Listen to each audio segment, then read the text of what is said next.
బయటపెట్టారు.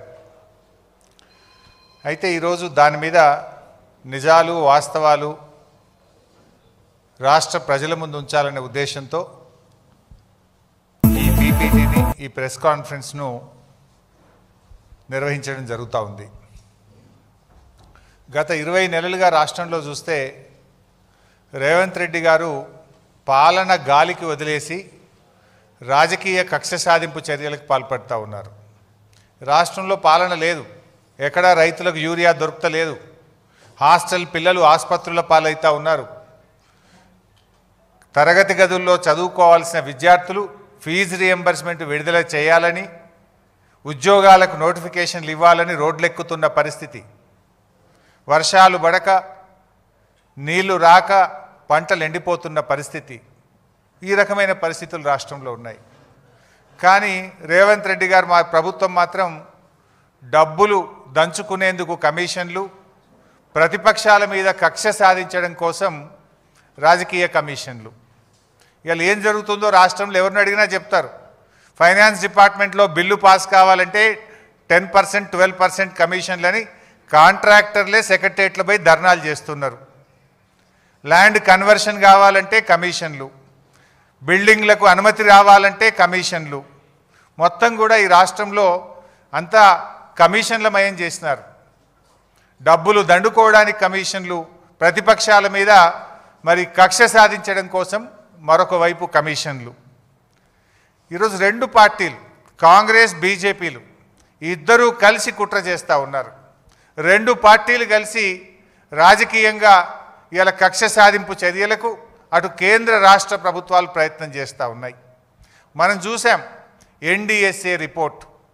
NDSA report ఏం జరిగిందో మీ అందరికీ తెలుసు. ఇప్పుడు ఇదే గోదావరి నది మీద పోలవరం ప్రాజెక్ట్ ఉంది. మరి పోలవరం ప్రాజెక్టులో కుప్పగూలింది, 3 సార్లు కూలింది. 3 సార్లు కుప్పగూలిన ఆడికి ఎన్డీఎస్ఏ బోలే. ఇదే గోదావరి నది మీద అక్కడికి ఎన్డీఎస్ఏ బోదు, రిపోర్ట్ ఇయ్యదు.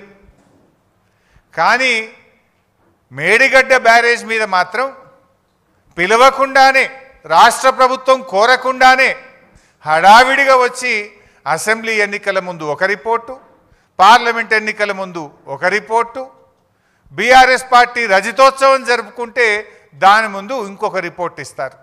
అది బీజేపీ నీతి.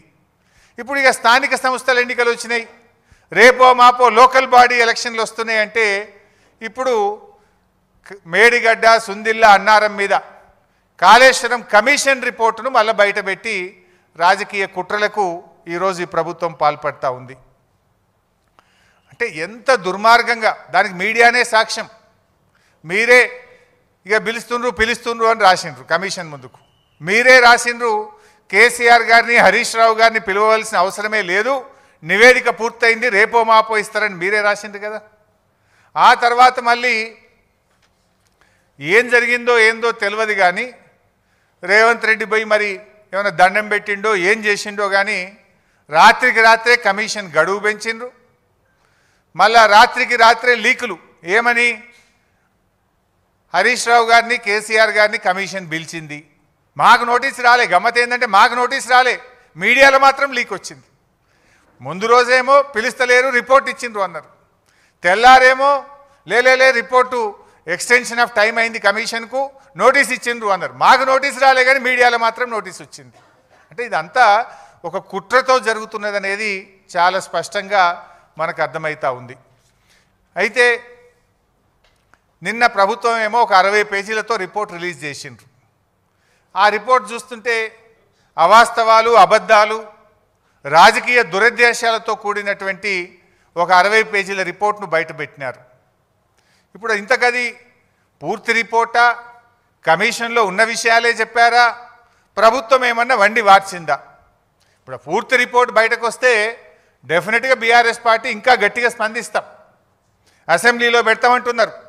అసెంబ్లీలో 650 పేజీల రిపోర్టు పెట్టండి, చీల్చి చెండాడతాం, నిజాలు ప్రజల ముందు పెడతాం, వాస్తవాలను నిగ్గుదిల్చే విధంగా అన్ని విషయాలను కూడా శాసనసభ వేదికగా ఈ ప్రభుత్వాన్ని నిలదీస్తాం. ఎందుకంటే ఇప్పుడు ఆ విషయాలు నిజంగా కమిషన్ రిపోర్ట్లో ఉన్న విషయమా, కమిషన్లో లేనిది ప్రభుత్వం ఏమన్నా కల్పించి కొన్ని చెప్పిందా అనేటువంటిది తేలాల్సినటువంటి అవసరం ఉంది. ఎట్లా ఉందంటే నచ్చిన పేరాలు లీకులు, నచ్చని నాయకులు బాధ్యులు అన్నట్టు ఉంది. ఇప్పుడు 650 పేజీల్లో నచ్చిన పేరాలనే లీకులు చేసిండ్రు, నచ్చని నాయకులను బాధ్యులు చేసినట్టుగా నిన్న ప్రభుత్వం రిలీజ్ చేసిన రిపోర్టు కనబడతా ఉంది. ఎందుకంటే ఆ రిపోర్ట్ ఒకవేళ అదే నిజమైతే అది ఎట్లుందంటే కేంద్ర ప్రభుత్వాన్ని తప్పుపట్టినట్టుంది. కాళేశ్వరంకి అనుమతులు ఎవరిచ్చిండ్రు? TAC technical advisory committee report is given by government of India, కేంద్ర ప్రభుత్వమే ఇచ్చింది.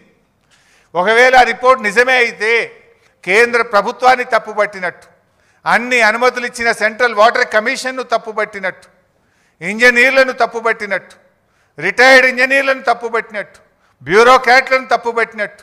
అంటే ఈ రకంగా అసలు రిపోర్టు ఒకవేళ ఇచ్చిందా లేదా తెలియదు. ఇచ్చుంటే మాత్రం అది ఒకవైపే చూసి, ఒకవైపే విని, ఒకవైపే నిలబడి ఇచ్చిన రిపోర్ట్ లాగా ఉంది. అది వాస్తవం ఏందనేది 650 పేజీల రిపోర్ట్ బయటకు వస్తే కానీ తెలియదు. కానీ ఇప్పుడు ప్రభుత్వం బయటపెట్టిన దాన్ని బట్టి చూస్తే, ఆ రిపోర్టు చూస్తే అది నిజమైతే కమిషన్ ఒకవైపే చూసి, ఒకవైపే విని, ఒకవైపే నిలబడి ఇచ్చిన రిపోర్ట్ లాగా కనబడతా ఉంది. ఎందుకంటే ఆ రిపోర్ట్ పూర్తిగా ట్రాష్, బేస్లెస్ ఎలిగేషన్స్. ఒక ముఖ్యమంత్రి గారు ఒక ప్రాజెక్టును రివ్యూ చేయడం ఆయన బాధ్యత. అది రాజకీయ జోక్యం ఎట్లయితుంది? రివ్యూ చేయడము, త్వరితగతిన ప్రాజెక్టును పూర్తి చేయడము, ప్రజలకు త్వరితగతిన నీళ్ళు ఇవ్వడం అనేది ఒక బాధ్యతాయుతమైన ప్రభుత్వం చేసే పని. అది రాజకీయ జోక్యం అనరు. It is the responsibility of the chief minister and the government. So ఈరోజు విషయం చూస్తూ ఉంటే, ఈ రిపోర్ట్ను చూస్తూ ఉంటే మరి అదైతే పూర్తిగా ట్రాష్ లాగా ఉంది, బేస్లెస్ లాగా ఉంది. చరిత్రలో ఇట్లాంటి కమిషన్లు, రాజకీయ వేధింపుల కోసం చాలా కమిషన్లు రిపోర్ట్లు ఇచ్చినాయి. అవేవి న్యాయస్థానాల్లో నిలబడలేదు. ఇందిరాగాంధీ గారి మీద కూడా అప్పటి జనతా ప్రభుత్వం షా కమిషన్ వేసింది. చంద్రబాబు నాయుడు గారి మీద కూడా కమిషన్లు వేశారు. అనేక కమిషన్లు దేశంలో వచ్చినాయి. న్యాయస్థానంలో నిలబడవు, ప్రజాక్షేత్రంలో నిలబడవు. ఎప్పటికైనా ధర్మమే గెలుస్తుంది, సత్యమే నిలబడుతుంది. అంతే తప్ప ఈ రాజకీయ దురుద్దేశంతో ఇచ్చేటువంటి రిపోర్ట్లు ఎప్పుడు కూడా నిలబడవు. ముఖ్యంగా రేవంత్ రెడ్డి గారి ప్రభుత్వం మనకు తెలుసు, మీకు తెలియదేముంది? కమిషన్ల పేరిట, కేసుల పేరిట రేవంత్ రెడ్డి గారు రెగ్యులర్గా వరుస ధారావాహికలు ఒకటి తర్వాత ఒకటి, ఎలక్ట్రిసిటీ కమిషన్ అంటాడు, కాళేశ్వరం కమిషన్ అంటాడు, లేకపోతే గొర్రెల స్కామ్ అంటాడు, లేకపోతే ఈ కార్ రేసింగ్ అంటాడు. ఏదో ఒకటి పెట్టి తన వైఫల్యాలను కప్పిపుచ్చుకునే ప్రయత్నం. ఆయన ఫెయిల్యూర్స్ మీద చర్చ జరగకుండా, ప్రజలు తిరగబడకుండా లేని కుట్రలను వరుసగా ఒక సీరియల్ లాగా నడుపుతూ ఉన్నాడు. ఆ టీవీలలో కొన్ని సీరియళ్ళు వస్తుంటాయి, జనరల్గా బాగా టాప్ సీరియల్స్ నడుస్తుంటాయి. కార్తీక దీపం అనే సీరియల్ వస్తూ ఉంటుంది. కార్తీక దీపం సీరియల్ రాగానే గుడి గంటలు అనే సీరియల్ వస్తుంది. గుడి గంటలు అయిపోగానే బ్రహ్మముడి అనే సీరియల్ వస్తుంటుంది. అట్లా రేవంత్ రెడ్డి కూడా ఓటెనుకోటో సీరియల్ లెక్క నడుపుతున్నాడు. సీరియల్ కాదు కదా, నిజాలు చెప్పు నువ్వు. ఇవి మొత్తంగా చూస్తే రైతుల ప్రయోజనాలు ఫనంగా పెట్టి కేవలం కేసీఆర్ గారిని వ్యక్తిగతంగా ఆయనను ఇబ్బంది పెట్టాలి, కేసీఆర్ గారిని హింసించాలనేటువంటి ధోరణే తప్ప రైతులకు న్యాయం చేయాలనో ప్రజలకు మేలు చేయాలనేటువంటి చిత్తశుద్ధి ఈ ప్రభుత్వానికి లేకపోయింది. ఎందుకంటే మనం స్పష్టంగా అర్థమవుతుంది, ఇవాళ కాళేశ్వరం ద్వారా నీళ్ళు ఇచ్చే అవకాశం ఉంది. రాష్ట్రంలో వర్షాలు పడక కరువు పరిస్థితులు ఉన్నాయి, పంటలు ఎండిపోతూ ఉన్నాయి. నిన్న మా బీఆర్ఎస్ నాయకులు కన్నెపల్లి పంప్ హౌస్ మోటార్లు ఆన్ చేయండి అని అక్కడికి వెళ్ళారు. మోటార్లు ఆన్ చేసే అవకాశం ఉంది, నీళ్ళు ఇచ్చే అవకాశం ఉన్నా కూడా ఈరోజు కావాలనే రేవంత్ రెడ్డి గారు ఈరోజు నీళ్ళు ఇవ్వకుండా రైతుల్ని ఇబ్బంది పెడుతున్నటువంటి పరిస్థితి ఉంది. మీరు చూస్తే తమ్మిడిహట్టి అని నిన్న చెప్పే ప్రయత్నం చేసిండ్రు. మరి 7 ఏళ్ళు మీరే అధికారంలో ఉన్నారు కదా. 2007 నుంచి 2014 దాకా కాంగ్రెస్ ప్రభుత్వమే అధికారంలో ఉంది కదా. తమ్మిడిహట్టి దగ్గర దమ్మిడి పని కూడా ఎందుకు చేయలేదు? మరి ఇప్పుడు వచ్చి కూడా 2 ఏళ్ళు అవుతుంది. తమ్మిడిహట్టి దగ్గర తట్టెడు మట్టి ఎందుకు ఎత్తలేదు? అసలు తమ్మిడిహట్టి దగ్గర మీరు ఏ బేసిస్లో నిర్ణయించారు? తమ్మిడిహట్టి దగ్గర నీటి లభ్యత లేదు. తమ్మిడిహట్టి దగ్గర వైల్డ్ లైఫ్ చాప్రాల్ అనే వైల్డ్ లైఫ్ ఉంది, శాంచురీ ఉంది. తమ్మిడిహట్టి దగ్గర మహారాష్ట్ర ఒప్పుకోవడం లేదు. మరి ఏ బేసిస్లా? It is a criminal negligence. మీరు ఇవాళ మమ్మల్ని మేడిగడ్డ దగ్గర ఎట్లా పెట్టారు అన్నారు. మేము పెట్టడానికి ఒక బేసిస్ ఉంది, మేము పెట్టడానికి ఒక నివేదిక ఉన్నది. అసలు మీరు తమ్మిడిహట్టి దగ్గర ఎట్లా పెట్టిండ్రు అని నేను అడుగుతా ఉన్నా. ఎన్ని పచ్చి అబద్ధాలు మాట్లాడతారంటే ఈ కాంగ్రెస్ నాయకులు. నాటి నుంచి నేటి వరకు అదే గోబల్స్ ప్రచారం. ఆనాడు మేము మహారాష్ట్రతో కేసీఆర్ గారు ఒక చారిత్రాత్మక ఒప్పందం చేశారు. అటు మేడిగడ్డకు, ఇటు వార్ధా మీద, అటు చెనాకా కొరాటాకు ఒకేసారి 3 అగ్రిమెంట్లు చేసినారు. అంటే ఇచ్చిపుచ్చుకునే ధోరణితో మహారాష్ట్రను ఒప్పించి మెప్పించి 3 అగ్రిమెంట్లు చేశారు. ఆనాడు ఉత్తమ్ కుమార్ రెడ్డి మాట్లాడతాడు.